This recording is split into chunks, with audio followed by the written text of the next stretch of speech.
नमस्कार। New education policy में आप सब्जेक्ट चूज करने में बहुत फ्लेक्सिबिलिटी गवर्नमेंट ने अलाउ कर दिया है। अच्छा चेंज है, बट मेरे ख्याल से बहुत प्रैक्टिकल नहीं होगा। जैसे कि फॉर एग्जांपल आप बायोलॉजी के साथ टूरिज्म और एयर कंडीशनिंग की पढ़ाई कर सकते हैं। आई एम नॉट श्योर इसको अभी फिलहाल अपना एजुकेशन सिस्टम रेडी है इस तरह की चीज़ों को इम्प्लीमेंट कर पाने के लिए। इसलिए क्लास 11th के अगर स्टूडेंट्स हैं, खासकर मैथ्स और बायो के, तो आप फिजिक्स केमिस्ट्री मैथ जो कॉम्बिनेशन स्टैंडर्ड चलता आया है या फिजिक्स केमिस्ट्री बायो जो स्टैंडर्ड चलता आया है, आप उसके साथ स्टिक रहिए। फिजिक्स केमिस्ट्री मैथ्स या फिजिक्स केमिस्ट्री बायो के साथ इंग्लिश जरूर लीजिए, और हिंदी को आप चाहें तो फिजिकल एजुकेशन से रिप्लेस कर सकते हैं। 5 सब्जेक्ट्स, नो मोर और लेस तो कोई सवाल ही नहीं। अब इसको डिटेल में समझते हैं। 3 तरह के सब्जेक्ट हैं। पहला सब्जेक्ट है पहला क्लासिफिकेशन जो है वो है लैंग्वेज।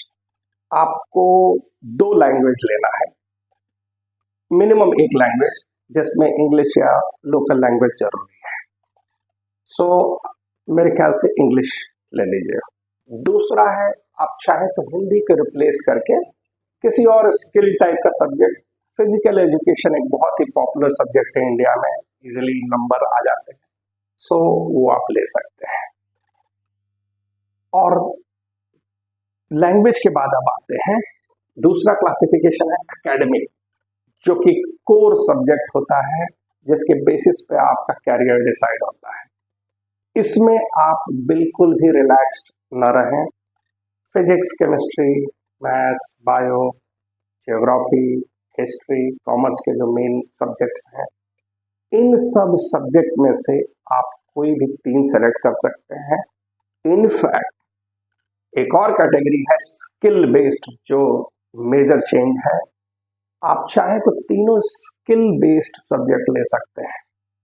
हॉर्टिकल्चर, एयर कंडीशनिंग, 40 से भी ज्यादा सब्जेक्ट है, जो चाहे सेलेक्ट करिए।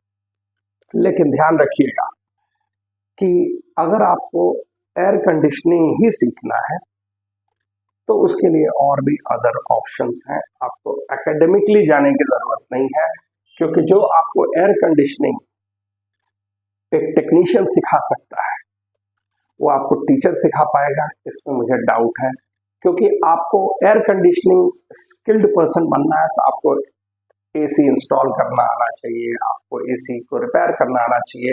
ये जरूरी नहीं है कि आप ये डेफिनेशन बता सकें कि how does the compressor of air conditioning works.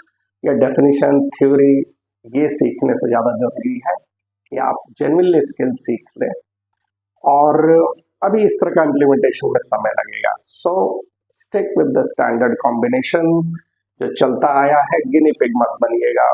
उसमें बहुत समय अभी इस तरह के सब्जेक्ट कॉम्बिनेशन का सक्सेसफुल होने में।